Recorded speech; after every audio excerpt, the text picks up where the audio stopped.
Alright, so yan mga guys, na i-connect na natin lahat ano. So meron akong papakita uli sa inyo dito na kakaiba naman.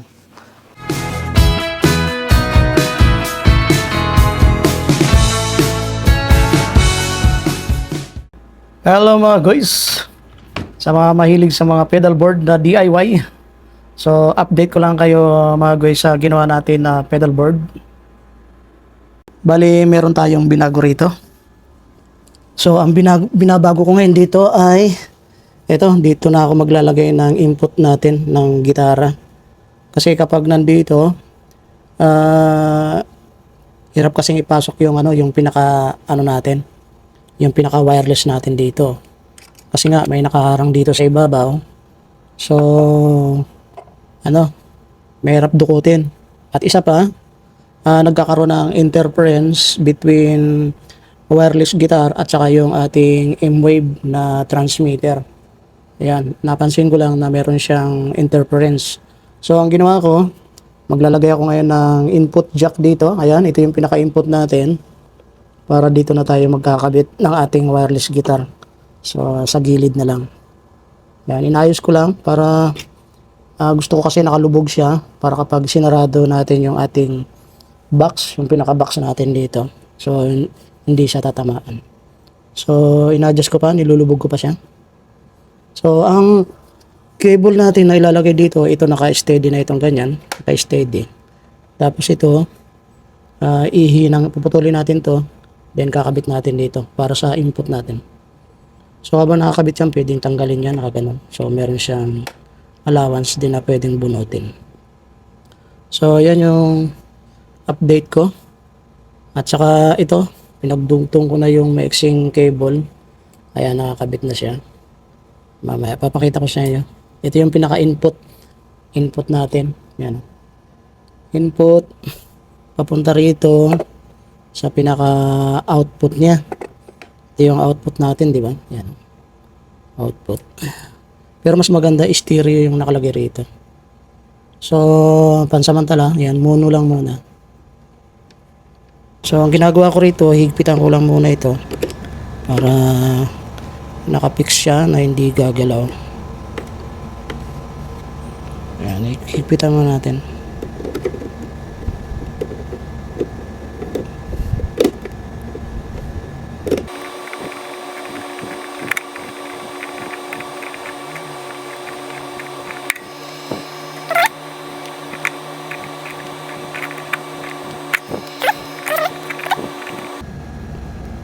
Alright. Okay.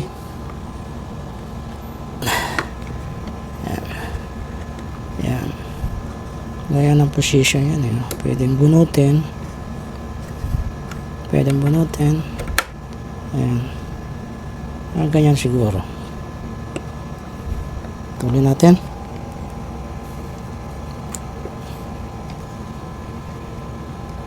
Try natin dito. Para pag naghihinang natin, pwede natin pasok. Ganun. Alright.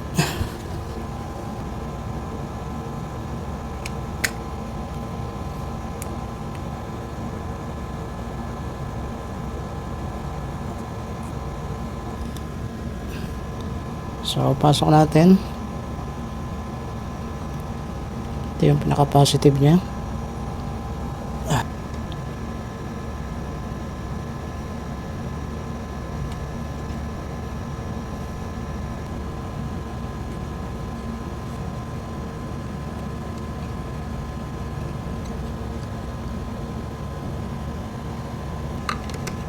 Lalagay lang tayo ng rito. Pangkalang natin.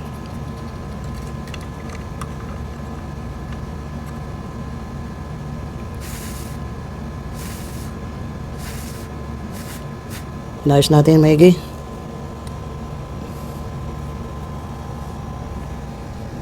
Alright.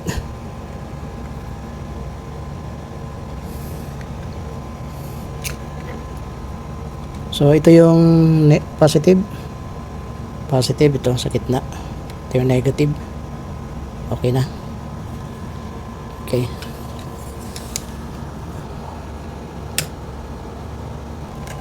Tester natin. So,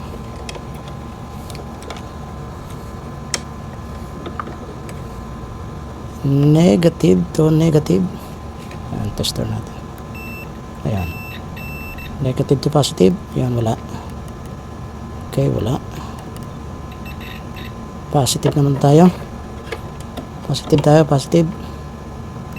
Ayun, positive. Positive, negative. Positive, negative. So, okay na. Goods. Okay yung connection natin. Okay. So, next na gagawin natin ay pasok natin itong shrinkable tube. Pasok natin dito. So, hindi na magsi-short yan. No? Malaki naman yung gap.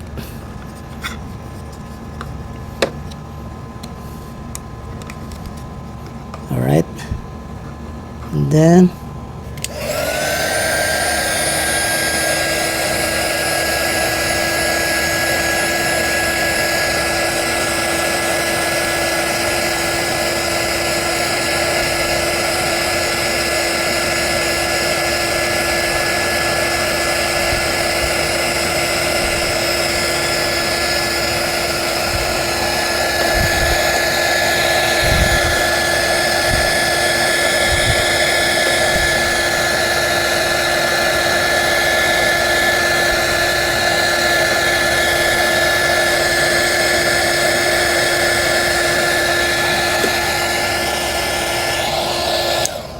okay na, hanggang doon lang. Hindi na kayang mag-shrink.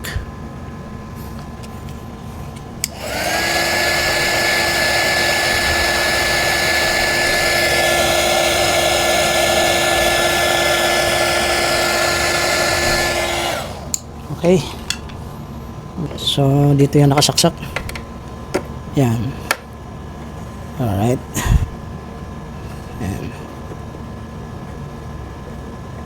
Yan. Yan.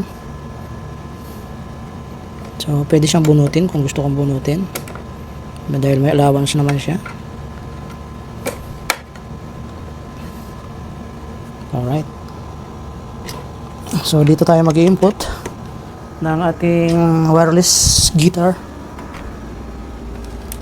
Ito yung isang wireless guitar natin. Dito pa ganun. So, nakaganyan ang position niya. Ayan. Ayan. Pag hindi natin kailangan ng wireless guitar, pwedeng cable. Ayan. Okay. Goods na goods. Okay na. So, ito yung input natin. Ayan. Papunta galing sa gitara. Ayan. So, yung isang output natin ay dito naman sa kabila. Ito yung output natin. So, yan yung output natin. Papunta na ng ano yan, ng amplifier. Yan yung amplifier natin. Ayan. So, ito yung output. Ayan. Ayan ang output natin. So, papunta na ng amplifier yan. Ayan. Alright. So, tapusin ko lang mga guys. I-ano lang natin, kabit ko lang yung ating mixer. Ito yung mixer natin. Ayusin ko lang.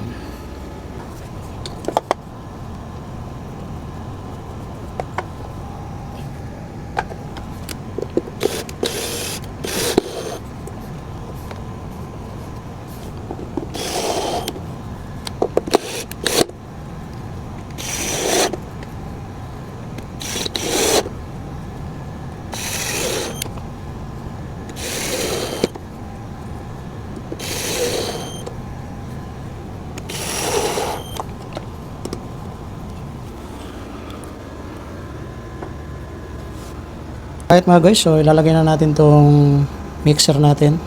So, bali gumamit lang ako ng 3M dito na double tape para maidikit natin doon. So, ayan, alisin na natin to.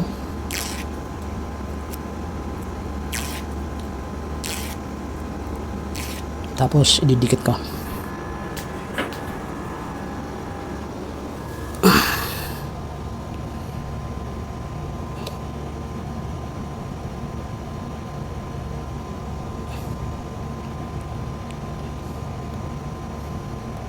Okay, sentro na.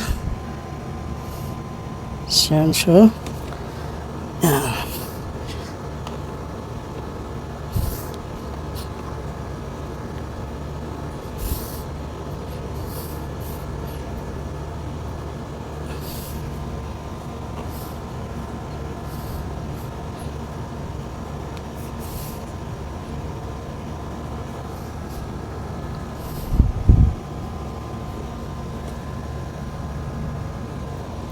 So, ito yung output niya. Papunta rito sa pinaka ano natin, stereo headphone. Out ito, out. So, ito yon dito siya naka-connect. Connect natin. Yan, pag ganyan lang siya. Alright.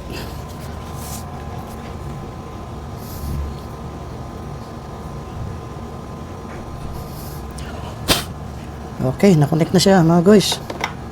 Nakakabit na natin. Hindi na yun matatanggal. Ito ang ginamit ko rin dito sa ano natin, stereo headphone amplifier natin. Ganun din. Ano lang 3M na tape. Double tape. So, ayan, hindi siya natatanggal. Kapit na kapit siya. So, dito sa DI box natin, gumamit lang ako ng lata. Ayan o, lata ng sardinas lang yan, ginupit ko. Lata ng sardinas yan. Ginupit ko siya, tapos binutasan ko. Ayan, kinabit ko dyan, at saka isa pa rito. Ayan o. Ayan. Para kumapit lang siya. Alright. So, ito yung output natin, na balance out para dito sa input natin. So, ito, wala tayong angle na input jack, jack. Kaya ganyan lang siya. So, pansamantala habang wala pa tayong pambili ng ng jack na naka-angle. Katulad na ito, yan ang katulad niyan. Wala na akong ganyan eh. So, ganyan lang muna siya. Bali, ang ginawa ko dyan, ang itsura niyan ganito eh. Ito, kapresyon dito, kapresyon dito. Bali, tinanggal ko itong housing. Tapos, hininang ko. Kasi masyadong mahaba pag ng ganyan, no? Mahaba. So, kapag sinara natin yung box, nahaharangan. Hindi natin maisara. So, kapag dito, ganito ang ginawa ko, pwede siyang masara. So, kabit natin. So, dito siya nakalagay. Ito yung input natin galing sa gitara para narinig natin yung guitar natin. Ayusin lang natin. Ayan. Ganyan siya. Tapos dito siya papunta. Ayan. Sa DI box natin. Ayan. Okay na. Ayan. So, kung bakit ko hindi na dinirect dito yung input natin sa guitar, yung wireless natin, ayan. Although pwede naman itong ilagay dito. Napansin ko nagkakaroon siya ng interference dito sa transmitter natin, sa M-wave natin. Kapag magkalapit sila. Kapag nandito siya, okay naman. Pero parang hindi ako satisfy. Parang may siya, interference, nagkakaroon ng noise. So, kaya ganito ang ginawa ko. Naglagay na lang tayo ng jack dito, in-extend natin dito para dito na tayo mag-i-input ng wireless guitar natin or wire. So, ganyan siya. No? Ang lang dito kapag nasipa, pag may dumaan. Pag may dumaan, nasagi, bali. So, yun lang. Kaya kailangan pagkatapos mong tumugtog, kailangan bunutin mo ito dito. No, bunutin mo siya. Pero kung itong gagamitin mo, itong isa, ganitong klase, okay lang. Yan, kasi natutupi siyang pag ganun. Yan. So, natutupi siya. So, walang problema. Yan. Alright, so, okay na siya. So, siguradong wala nang interference yan. Malayo na siya dun sa pinaka M-wave natin, yung WP10. Alright. So, dito, bali, ang papalitan ko na lang dito na naka-angle na stereo ay ito. Saka ito magkadugtong ito eh. Yung out natin Tsaka yung input. Yan, papalitan natin yan. Gawin natin stereo. Tapos, yung isa ko pang papalitan dito ay yung sa ano natin. Ito, yung galing sa headphone ng ating vocal. Yan, dapat naka-angle yan eh. Tapos, naka-fix lang siya. Para nga pwedeng nakasarado yung box natin. Wala nang gagalawin. Kapag ganito kasi ito, pag ganito yung ano natin, bali ditanggal siya.